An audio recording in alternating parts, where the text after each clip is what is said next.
Teman-teman, sebentar lagi kita akan pulang. Kita akan berhadapan dengan tantangan-tantangan ke depan. Kemarin Pak Iman menunjukkan mungkin akan ada tantangan-tantangan baru yang akan kita hadapi. Tadi Pak Gideon mengatakan kita tidak tahu tantangan apa yang akan kita jumpai ke depan di dalam pelayanan ini.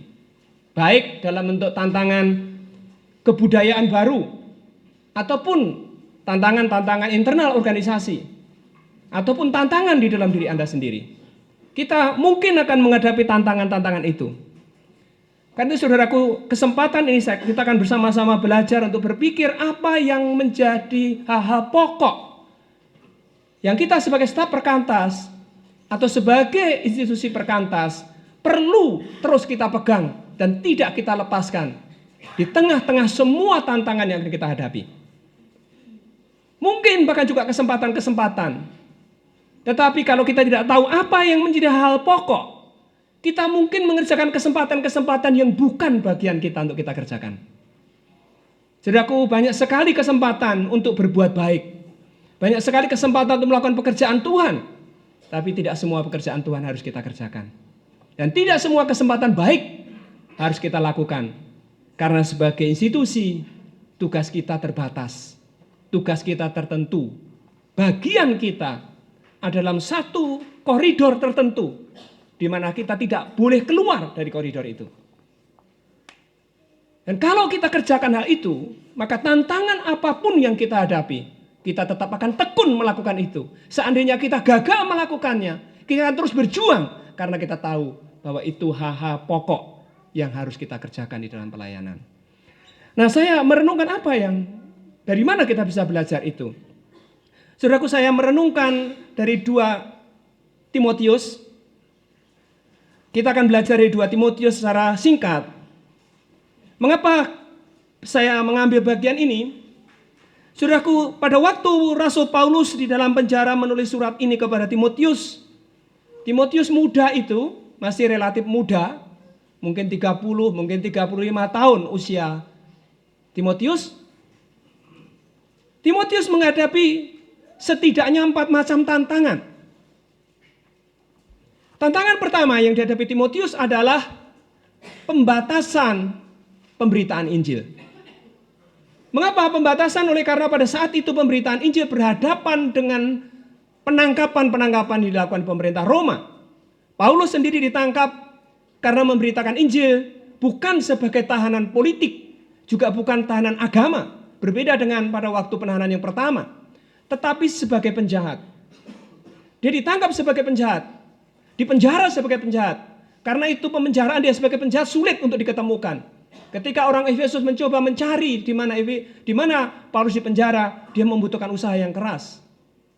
Pada waktu itu terjadi penangkapan kepada pemimpin Kristen, ada pembatas sehingga orang-orang Kristen kalau memberitakan Injil ada kemungkinan berhadapan dengan penangkapan. Itu ancaman pertama. Ancaman yang kedua adalah munculnya ajaran sesat. Kristus sudah bangkit. Ya. Jadi mengatakan ada ajaran sesat yang muncul yang sedang menyerang gereja Efesus.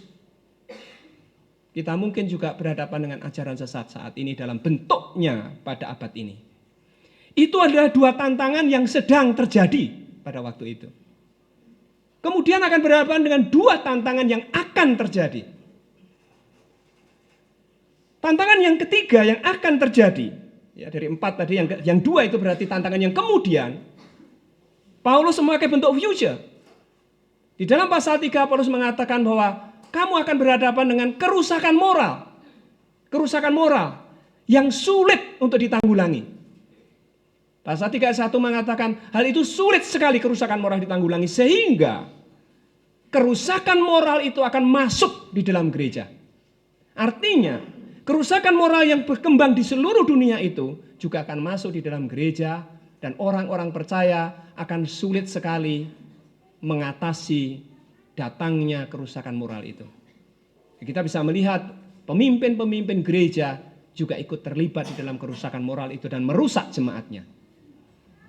Yang keempat, atau tantangan yang kedua dalam hal yang akan datang, di dalam pasal 4 dikatakan akan muncul orang-orang yang akan mencari pengajar sesuai dengan kesenangannya sendiri. Saudaraku, kita akan ketemu zaman ini ketemu dengan orang yang tidak lagi mau menerima kebenaran absolut. Orang akan memegang kebenarannya sendiri dan akan mencari pengajar yang menurutnya enak untuk didengar menurut versinya sendiri. Ke depan kita akan berhadapan dengan persoalan-persoalan seperti itu. Saudaraku, kita mungkin akan punya persoalan yang berbeda, tetapi kita bisa belajar dari surat ini bagaimana Paulus menasihati Timotius berhadapan dengan ancaman yang sedang terjadi dan ancaman-ancaman yang akan terjadi pada yang kemudian akan dihadapi oleh Timotius. Nah, mari kita melihat secara selintas, saudaraku, apa hal-hal pokok yang perlu diperhatikan oleh Timotius di dalam menghadapi ancaman-ancaman yang sedang terjadi dan akan terjadi. Hal pertama, saudaraku, saya melompat-lompat ya. Tidak eksposisi secara rinci. Mari kita lihat dalam ayat 8. Pasal 1. Ya, ayat 8 pasal 1.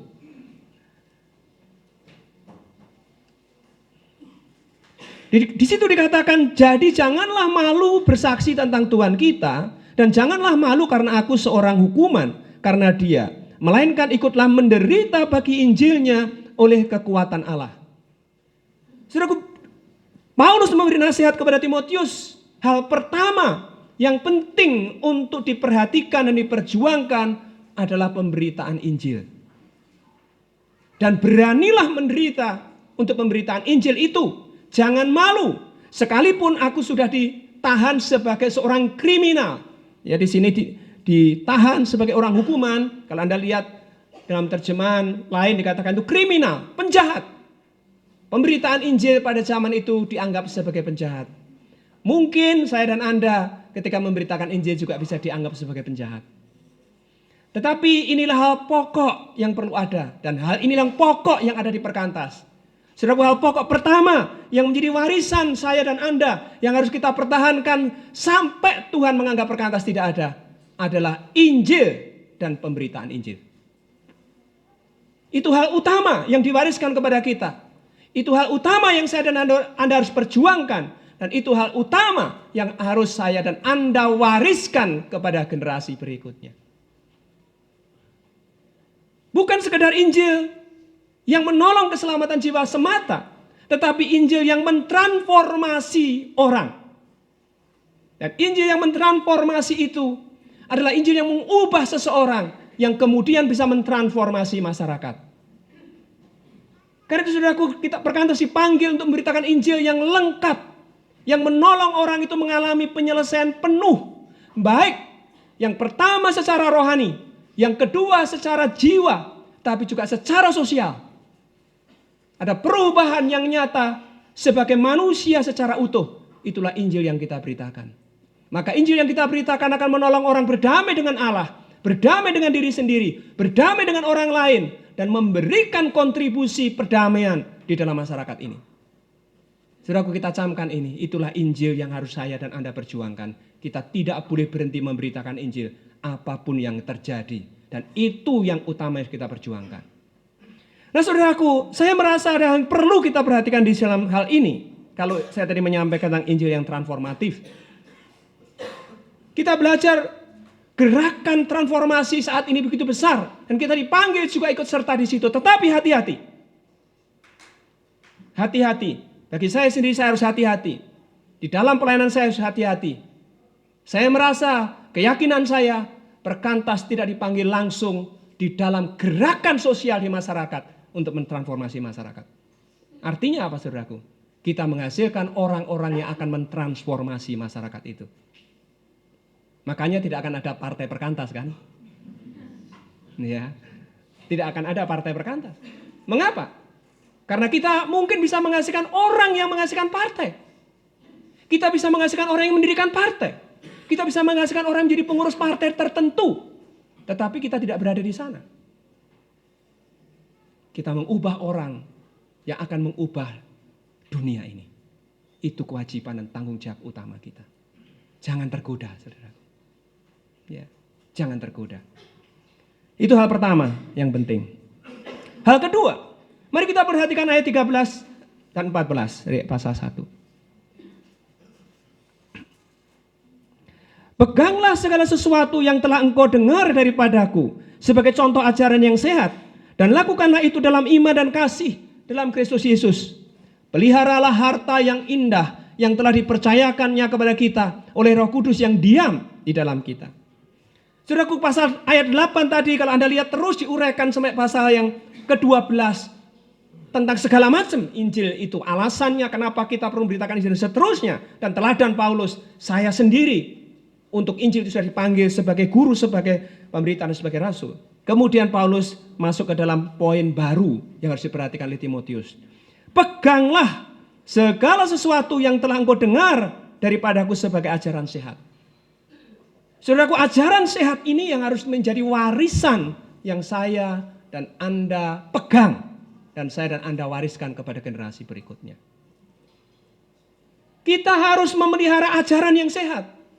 Ajaran yang sehat di dalam bagian ini menurut beberapa penulis itu semacam pokok-pokok ajaran. Ada yang mengatakan satu bentuk katekismus sederhana. Jadi ada satu pokok-pokok ajaran yang dituliskan yang merupakan perluasan dari Injil. Ada pokok-pokok kebenaran tentang Allah dan seterusnya. Nah, saudara, kita juga harus memegang ajaran yang sehat, bukan ajaran yang keliru di tengah berbagai macam ajaran yang nanti akan berkembang dan sudah berkembang. Namun mungkin kita sampai ada pemikiran ajaran apa yang harus kita pegang. Ajaran yang mengaku benar juga banyak. Bukankah perkantasi interdenominasi? Betul, dan kita tetap harus menjaga interdenominasinya itu. Jadi aku menarik sekali. Paulus mengatakan di sini kepada Timotius supaya memegang ajaran itu dalam iman dan kasih. Ada yang menerjemahkan with, dengan iman dan kasih, dalam iman dan kasih. Artinya apa, saudaraku? Artinya ajaran yang sehat itu, apapun nanti sistematika yang kita yakini di dalam sistematika ajaran itu, harus ada batasannya atau ada wujud yang dirasakan, yaitu iman dan kasih. Kalau Anda baca dalam NIV, dijelaskan di dalam note-nya, di situ dikatakan bahwa iman dan kasih itu merupakan relasi dengan Allah dan karakter yang keluar. Ajaran harus muncul di dalam relasi seseorang itu dengan Allahnya dan muncul di dalam watak yang bisa dirasakan oleh orang lain. Bukti dari ajaran yang benar adalah pada relasinya dengan Allah dan karakter yang membuat damai sejahtera dalam hidup seseorang dan mempengaruhi orang lain. Saudara, kita harus hati-hati. Sejarah sudah menyatakan bahwa ajaran yang benar juga bisa membunuh. Saudara, ajaran yang benar itu bisa menjadikan ajaran yang kering.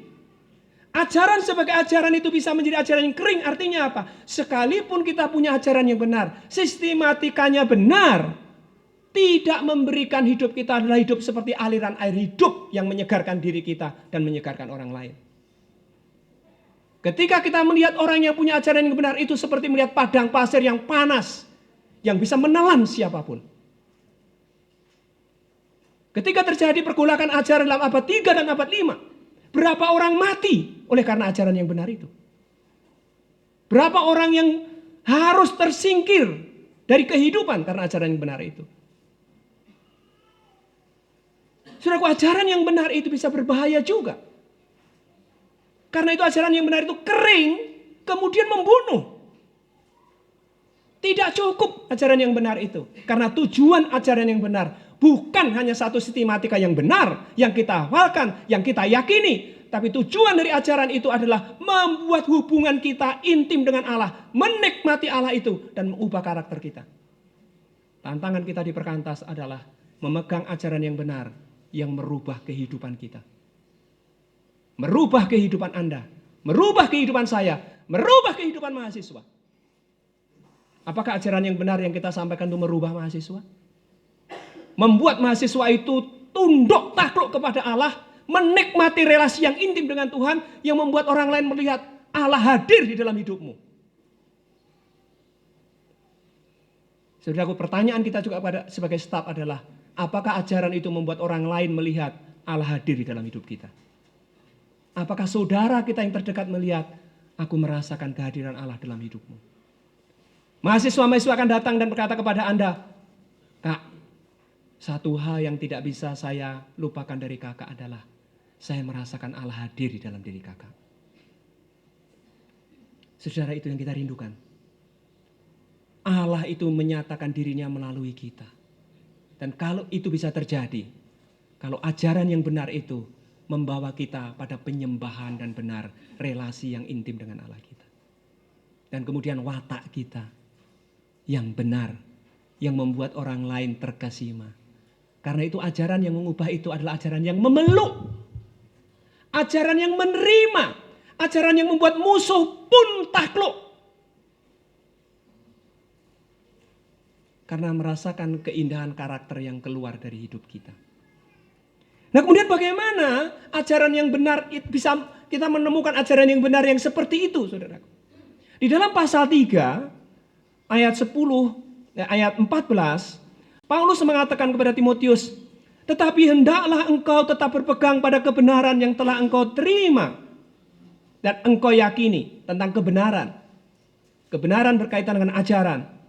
Kemudian dalam ayat 15 sampai 17, Paulus mengatakan, "Ingatlah juga akan kitab suci yang menuntunmu kepada keselamatan." Di dalam ayat 16, segala tulisan yang diilhamkan Allah memang bermanfaat untuk mengajar, menyatakan kesalahan, mendidik orang, memperbarui kelakuan dan mendidik orang dalam kebenaran. Apa saudaraku ingin saya sampaikan di sini? Saudaraku, kebenaran berhubungan dengan kitab suci. Kebenaran, ajaran yang benar kita temukan dari penggalian kita dengan firman Tuhan. Karena itu warisan yang kita juga harus pegang dalam perkantas adalah mengakui otoritas Alkitab ini sebagai firman Allah.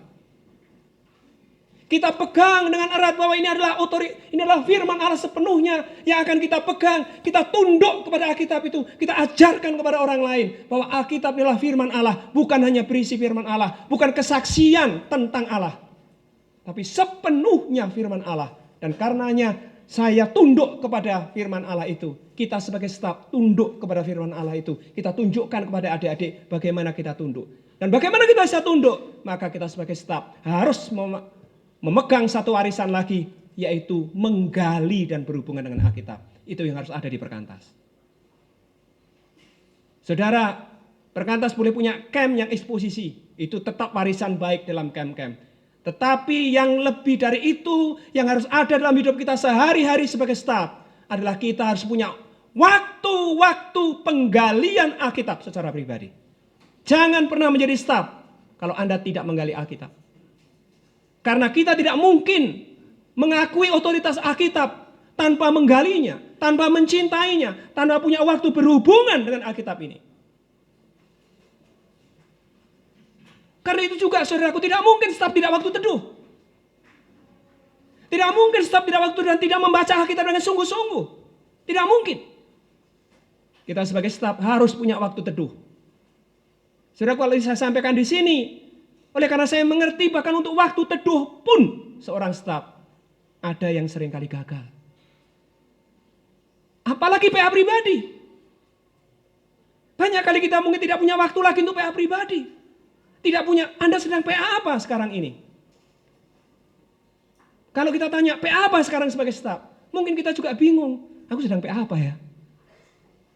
Kita harus punya waktu-waktu PA pribadi.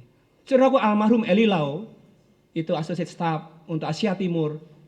Dia cerita, setiap tahun dia punya program untuk menggali sekian kitab dan sekian tokoh. Mari kita tiru Eli Lau. Mari kita tiru Eli Lau. Mari kita punya target setiap tahun menyelesaikan sekian kitab dan sekian tokoh. Untuk PA pribadi kita. Bukan membaca buku tafsiran. Bukan membaca buku tafsiran. Tapi penggalian Alkitab. Karena itu saudaraku, kita harus belajar metode PA yang baik. Yang didasarkan pada prinsip hermeneutik yang baik. Pada waktu teman-teman sekolah teologi, saya berpesan, Anda boleh sekolah teologi. Pesan saya, salah satu poin penting orang yang sekolah teologi, bukan semata-mata belajar sistematika Alkitab. Satu, belajar bahasa Ibrani dan bahasa Yunani. Itu pokok. Yang kedua, belajar hermeneutik dengan baik. Yang kemudian, lakukan PA. Jangan sampai setelah belajar hermeneutik nggak pernah PA. Belajar metodologi PA dengan baik dan ajarkan itu kepada staf lain. Ajarkan kepada orang lain. Yang lain-lain bisa dibaca sendiri. Kita bisa baca sistematika, banyak sekali buku sistematika Alkitab. Sistematika teologi. Tetapi kebiasaan menggali Alkitab tidak bisa kita baca dari buku-buku. Itu harus dari disiplin kita yang keras.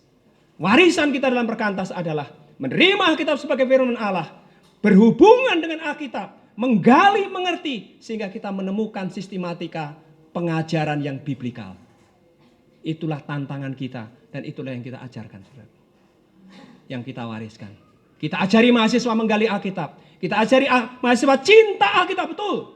Membaca Alkitab betul. Jangan sampai nanti kita sebagai staf ditanya, udah berapa kali baca Alkitab? Wah, nggak tahu kak. Ya mungkin baru sekali atau 2 kali kak. Saudaraku, Henry Arian Said mengatakan, ketika saya akan membaca Alkitab, sejumlah umur saya.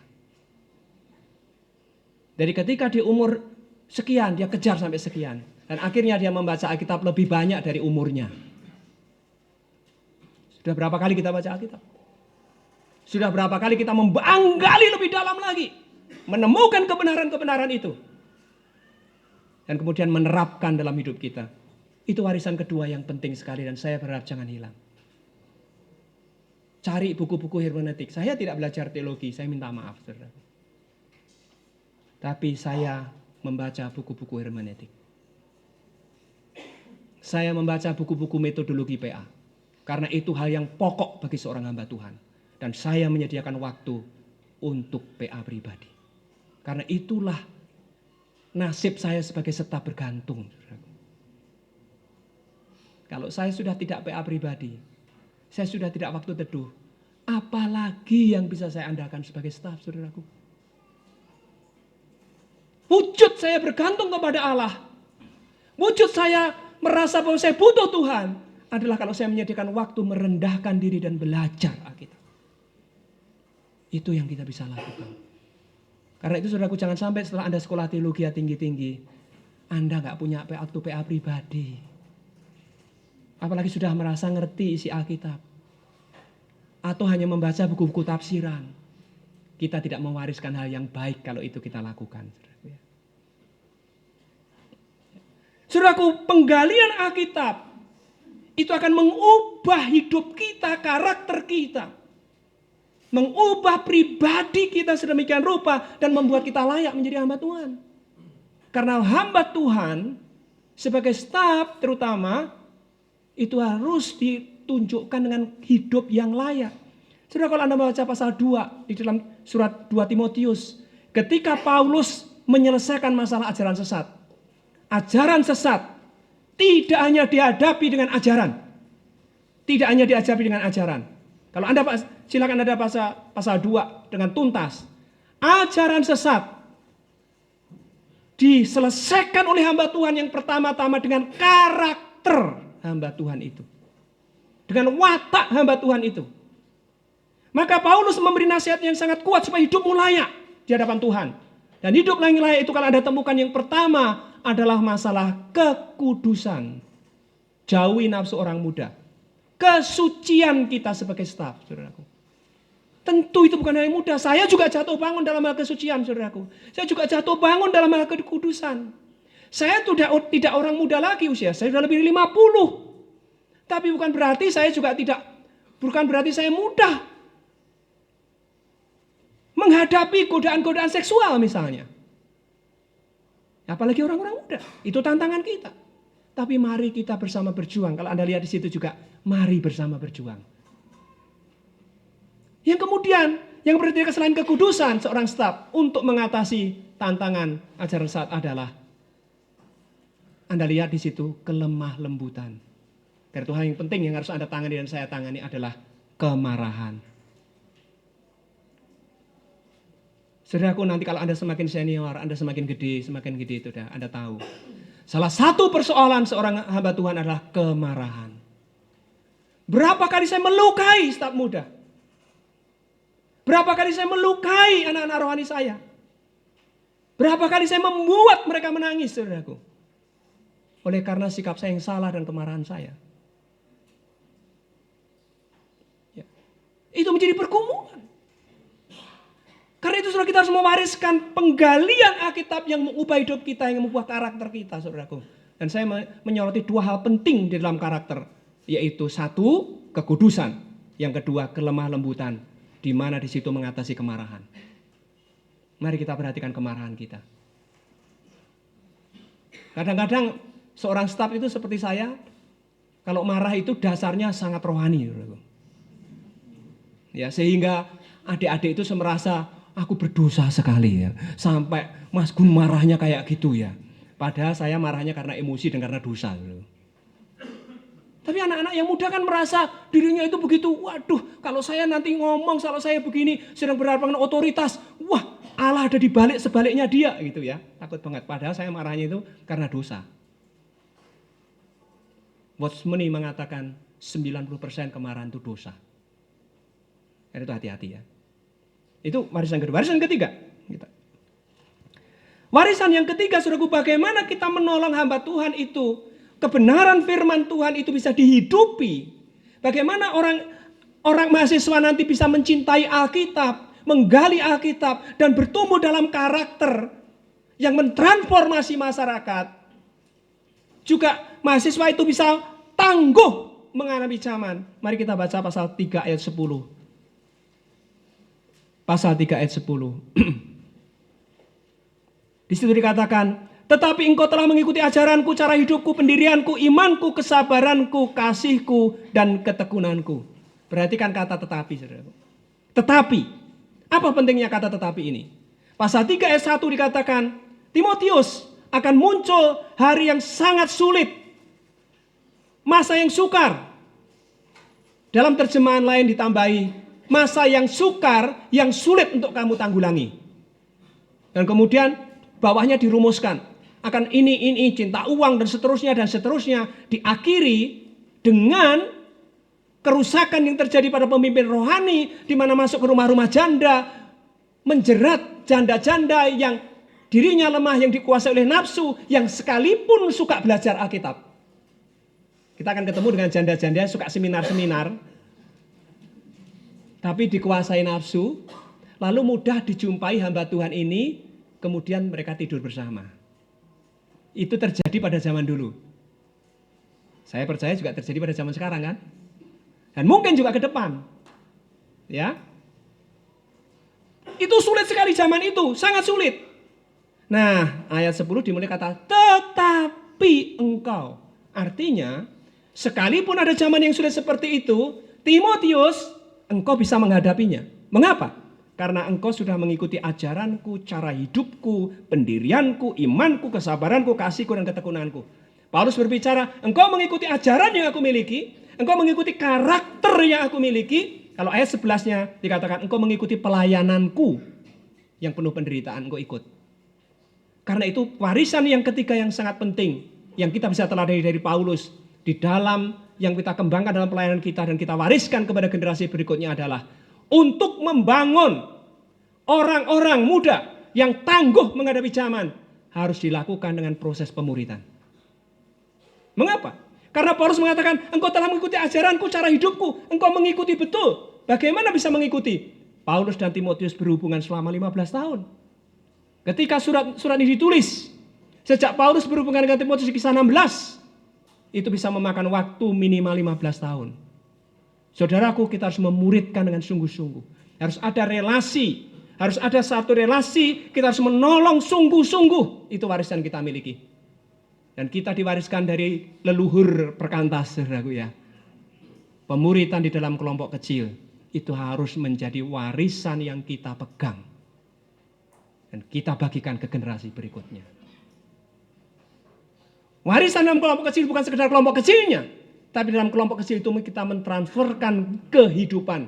Kita mentransferkan ajaran yang transformatif. Kita mentransferkan Injil kepada generasi berikutnya. Karena itu saudaraku, jangan hilangkan pemuritan di dalam kelompok kecil. Staf-staf harus berjuang melakukan kelompok kecil lebih banyak daripada keliling khotbah. Bukan berarti tidak boleh khotbah. Kita harus khotbah. Kita harus mengajar. Kita harus mengajar kebenaran ke gereja dan seterusnya. Tetapi kalau kita ingin membangun kehidupan orang, kita harus memprioritaskan pemuritan kita di dalam kelompok-kelompok kecil. Mari kita berjuang untuk itu, adik-adik. Kita berjuang dan itu kita pegang dan itu kita wariskan. Yang terakhir, saudaraku. Apa yang perlu kita pegang dan kita wariskan? Tantangan ke depan bisa kita hadapi dengan baik dan perkantas akan tetap eksis berjalan terus ke depan kalau ada regenerasi kepemimpinan yang baik. Regenerasi kepemimpinan yang baik. Paulus kemudian menuliskan bagaimana dia melatih Timotius dan kemudian dia ingin supaya Timotius melakukan itu kepada generasi berikutnya. Sekalipun Timotius masih muda. Ya, Timotius sudah senior. Jarak usianya kemungkinan lebih dari 15 tahun. Atau malah 30 tahun. Kalau kita hitung-hitung Paulus mulai pelayanan di Kisah 13, usianya bisa 50-an. Dan kalau dikatakan Timotius muda, mungkin usianya belasan. Ya. Maka jaraknya jauh. Tetapi sebelum meninggal, Paulus juga memberikan instruksi bagaimana kepemimpinan diregenerasikan. Ya. 2 Timotius pasal 2 ayat 2 yang sering kita baca, yang kemarin ditulis juga oleh Pak Iman. Apa yang telah engkau dengar daripadaku di depan banyak saksi, percayakanlah itu kepada orang yang dapat dipercayai, yang juga cakap mengajar orang lain.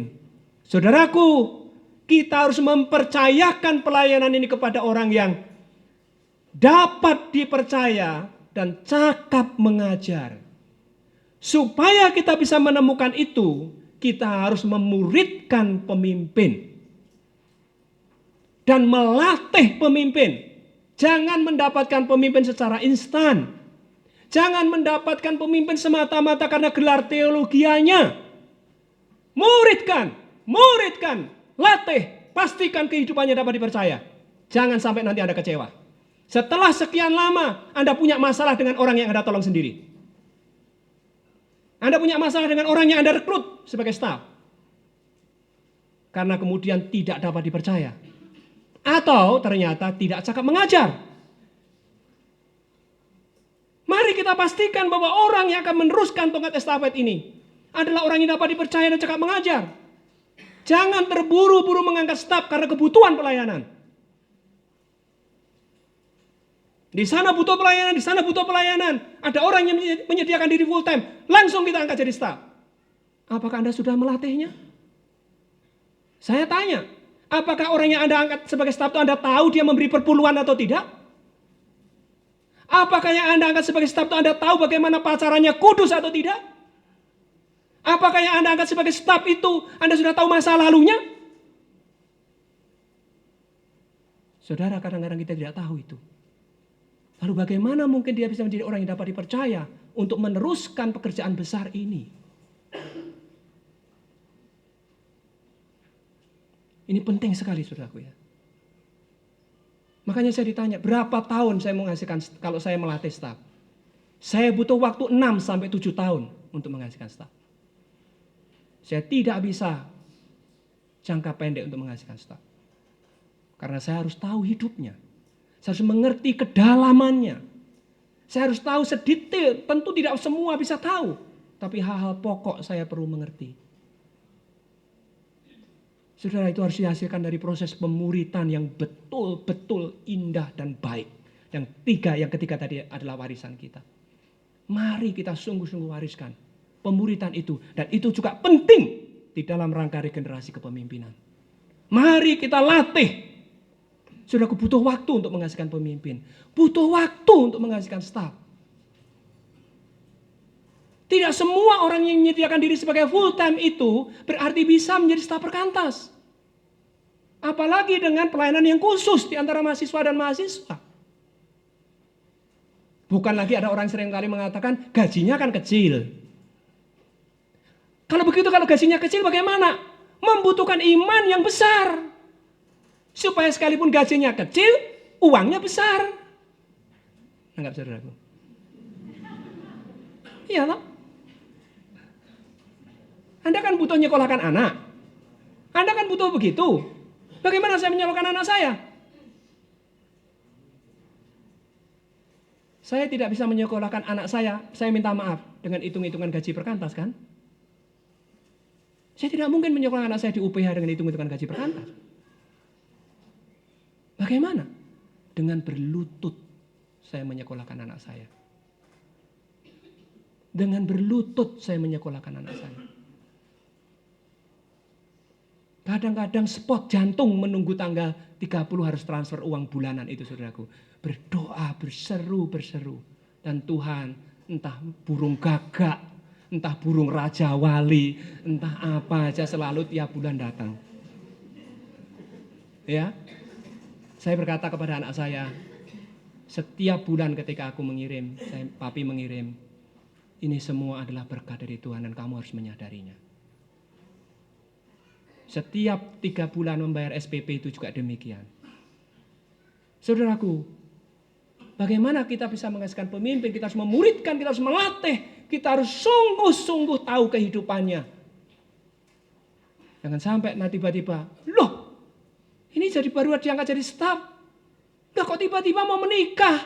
Dan pernikahannya itu membuat dia pindah kota. Lah aku kok nggak tahu? Bingung nggak? Lah kok nggak tahu bagaimana? Malah saya tanyai begitu. Lah itu kan Anda yang merekrut, Anda yang melatih. Lah kok nggak tahu? Kalau dia sudah pacaran dan mau nikah, lah kok ikut OS? Loh mau menikah kok ikut OS? Dan mau pindah maksudnya begitu. Nah itu hal penting saudaraku ya. Itu hal sederhana sebenarnya. Itu hal sederhana. Yang lebih penting adalah untuk menghasilkan seorang staf, kita harus meregenerasi dengan baik. Memuridkan dengan baik, melatih dengan baik. Kita tahu ajarannya, kita tahu wataknya, kita tahu kepribadiannya, kita tahu apa yang dia pikirkan, kita tahu bagaimana dia memberitakan Injil, kita tahu bagaimana cara dia mimpin PA, kita tahu bagaimana dia satu saat buka sekolah, satu saat buka kota. Kita tahu itu. Karena itu, kalau saya ini tidak harus Anda yakini, kalau yang ini tambahan. Ya. Contoh saja. Kalau yang tadi harus diikuti, memuridkan harus diikuti ya. Tapi kalau ini tidak. Artinya saudaraku, saya akan mengangkat seseorang itu jadi staf. Ya, artinya saya akan merekomendasi mengangkat, itu kok saya yang mengangkat. Saya merekomendasi seseorang menjadi staf. Kalau dia sudah membuktikan hidupnya dan pelayanannya. Sehingga ketika dia menjadi staf, dia sudah punya pelayanan. Dia hanya tinggal meneruskan pelayanan itu. Ya. Dia tinggal meneruskan pelayanan itu. Dia tidak, atau dia memulai pelayanan di satu kota. Mulai satu pelayanan baru. Tapi berarti kalau saya ngutus dia ke kota itu, saya sudah yakin dia bisa PI, dia bisa membuka kota, dia bisa mengadakan KKR dan seterusnya, dia bisa memuridkan. Itu hal yang penting. Saudaraku, tantangan kita besar. Tadi kita akan mendapat bonus demografi yang begitu besar. Akan ada generasi muda yang begitu besar. Mari kita melakukan pelayanan dengan sungguh-sungguh, dengan serius. Supaya kita ikut ambil bagian di dalam pembangunan negeri ini. Dengan sungguh-sungguh melakukan pelayanan dengan sebaik-baiknya, saudara. Bukan nama besar kita yang penting, tapi pengaruh besar kita yang penting. Bukan bagaimana orang tahu nama perkantas, tapi bagaimana perkantas mengerjakan panggilan Allah secara maksimal. Bukankah hukum rohani mengatakan dia harus semakin bertambah, aku harus semakin berkurang? Bukankah itu juga berlaku bagi institusi? Saudaraku, Tuhan Yesus semakin besar, perkantas harus semakin kecil. Artinya apa saudaraku? Bukan berarti kita main kecil-kecilan, tidak. Bukan berarti kemudian ayo dibatasi, tidak. Tetapi artinya apapun yang kita lakukan, biarlah Tuhan Yesus yang ditinggikan. Orang diselamatkan, orang dimuridkan, orang memberi pengaruh, bahkan orang itu tidak mengakui dia dihasilkan oleh perkantas, juga tidak apa-apa. Saya tidak butuh pengakuanmu bahwa dulu saya tolong, kamu saya tolong. Saya temani, dia menemukan panggilan menjadi pendeta, saya temani, saya sekolahkan. Tapi saya tidak butuh pengakuan dia bahwa perkantas yang membuat dia jadi pendeta. Yang paling penting adalah hidupmu memberi pengaruh kepada kerajaan Allah. Saudaraku, ini karakter Kristen yang penting, yang perlu dimiliki oleh setiap staf dan juga institusi perkantas. Anda siap berjuang? Anda siap pulang untuk memberitakan Injil? Untuk memuridkan? Untuk menggali firman Tuhan? Siap PA? Mau PA? Betul? Komitmen Anda salah satunya saya rajin PA, ya. Nanti setiap PC harus ngecek staf-stafnya PA bola, gitu ya. Maksud saya, PA atau tidak gitu. Perhatikan PA atau tidak. Saat teduh atau tidak. Jangan-jangan staf nggak saat teduh. Perhatikan baik-baik, karena itu menjadi dasar, ya. Menggali firman Tuhan dengan sungguh-sungguh. PI atau tidak. Jangan pernah stafnya nyuruh PI tapi dia nggak PI sendiri. Saya pintar sekali mengkoordinasi PI. Lah kamu sendiri, saya hanya koordinator. Jangan sampai staf jadi koordinator, staf harus maju, ya. Anda siap? Indonesia membutuhkan Anda, generasi muda. Kita sudah expired, saya sudah expired. Ya, sudah expired. Tapi Anda ini orang muda yang luar biasa, ya.